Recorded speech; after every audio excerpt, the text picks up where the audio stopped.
This is Talk Business and Politics with Roby Brock. And welcome to the program. I'm Roby Brock. Let's jump straight into some big economic news. Mervin Jebaraj, director of the Center for Business and Economic Research at the University of Arkansas Walton College of Business, now joins us.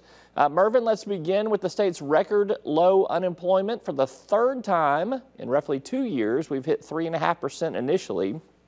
That could be revised a little bit later on. Low unemployment's considered good. What is good about it, and what does the employment picture tell us that's not so good?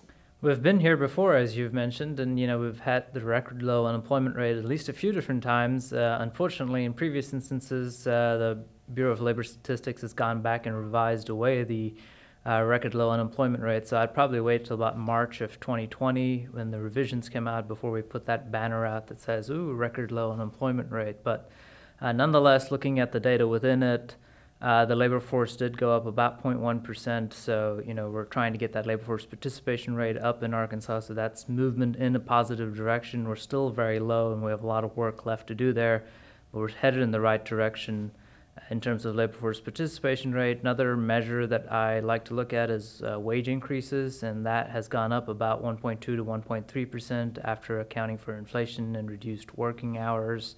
That's also positive, but again, before the recession, that number used to be about 2%, so we'd really like to see some stronger wage growth, which we really haven't seen in spite of these really low unemployment rates. So that's something else to look for in future unemployment reports and future reports from the Bureau of Labor Statistics. Well, we are seeing a lot out of Washington, D.C. regarding the rising deficit, $1 trillion this year. Partisans have picked the GOP tax cut plan as part of that reason. Others say it is entitlement programs and mandatory spending that's not slowing down. That's what you get from the other side of the aisle. Shoot straight with me. What's the reason for the growing deficit? We're in some good economic times. It should be going down, shouldn't it? Yeah, that's theoretically, if you think about a budget balance that's cyclical. If the economy is growing, the budget tends to be more balanced, and if the economy is not growing, then the budget tends to show a much bigger deficit. So we haven't seen trillion-dollar deficits like we are going to see this year. The last time we saw those types of deficits was during the Great Recession, when we had massive stimulus and bailout programs that the federal government was paying for. And so if you ask what's causing the federal deficit now, it's probably both spending and tax decreases. So Congress couldn't possibly expect to increase both spending and cut taxes at the same time and expect to not see a growing federal deficit. So when you look at the tax cuts that passed at the end of 2017, their full cost, the cost of just the tax cut plus all the interest charges from the deficits that those tax cuts would produce, is about $2.5 trillion, accounting for some moderate economic growth that we expect to see from the tax cut. That cost should come down to about $1.9 trillion over 10 years. That $1.9 trillion assumes that we get the economic growth that we were expecting to get from the tax cuts, but I think that economic growth has slowed some because of the trade wars and the global economic slowdown. So both of those things are obviously a big contributor to the deficit that we see, about $1 trillion this year. And of course, spending increases. Congress just agreed to a spending increase to avoid government shutdown and defaulting on the debt, et cetera, in September, and that accounts for about $300 billion in increased spending over 2 years. So all of that is additional money that's going to be added to the deficit. Is mandatory spending, entitlements a part of this?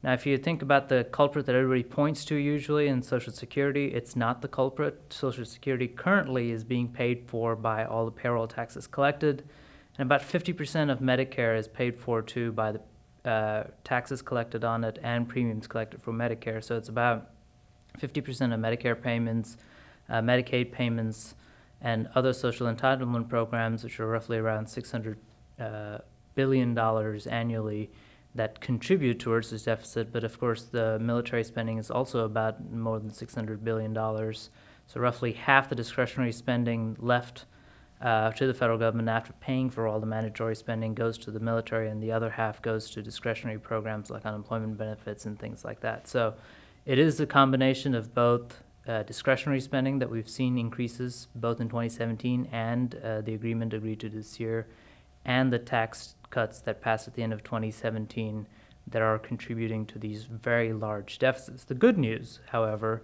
is that we're not yet paying a lot of interest on our debt. You know, in the late 80s, we paid something like 11% of the federal budget went to paying interest. It went all the way down to a low of 6% somewhere in about 2014 or 2015. It might be around 7 or 8% now, but it's still a lot lower than we used to be paying. So for now, the amount of deficits that we're running and the debt that we're accumulating isn't hurting the U.S. federal budget yet. Finally, the Women's World Cup was this past month. You and I are big soccer fans. A lot being made over the lack of pay equity between the men and the women's teams there, the women being more successful, obviously. What do you think is the justification for paying men substantially more? Is that rationale acceptable to you? I mean, this seems like it's kind of part of a larger national conversation we've been having on pay equity. I think it does fit in with the larger picture of pay equity that we've been having nationally, but I think everybody would agree that women should get paid the same as men for the same work. And so if you're looking at this game of soccer, they're played on the same pitch. Maybe women's games are sometimes played on more inferior pitches, but they're both 90-minute games. They have the same rules. It requires the same amount of effort to score a goal in the women's game as it does in the men's game. So if they're both doing equal work, they should get equal pay. The discrepancy arises really from how the women's game is viewed globally versus the men's game. When you think about the viewership, the television audiences, that's where the bulk of the money that FIFA gets for the World Cup comes from, is from the television revenues. So Women's World Cup in 2019 as a whole drew in about 1 billion viewers. The men's final game, just the final game, drew in roughly the same viewership last year in 2018, and the total viewership for the men's game was about 3.5 billion viewers, which is slightly more than half the world's population watched the World Cup for men. So when FIFA generates revenues based on TV sponsorships or TV broadcast rights, they sell both for the men's and women's game. They don't separate them out, but you know, it stands to reason that the bulk of the money from TV broadcast rights are actually going to the men's game than the women's game. On the other hand, there are just the sheer revenues from the game itself, tickets, hospitality, et cetera, et cetera.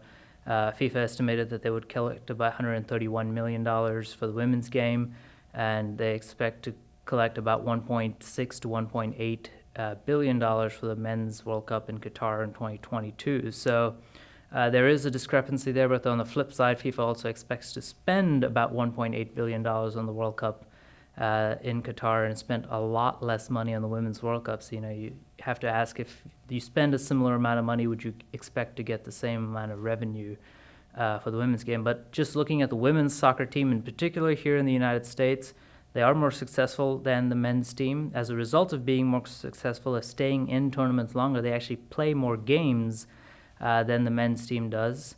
And they somehow end up getting paid less than the men's team. And so when you look at, you know, just by the standard of equal pay for equal work, then, you know, regardless of what FIFA pays the U.S. Soccer Association, it seems that the Soccer Association should compensate the women at least equally, if not more, for being more successful. He's Mervin Jebaraj, economist with the Walton College of Business. As always, thanks.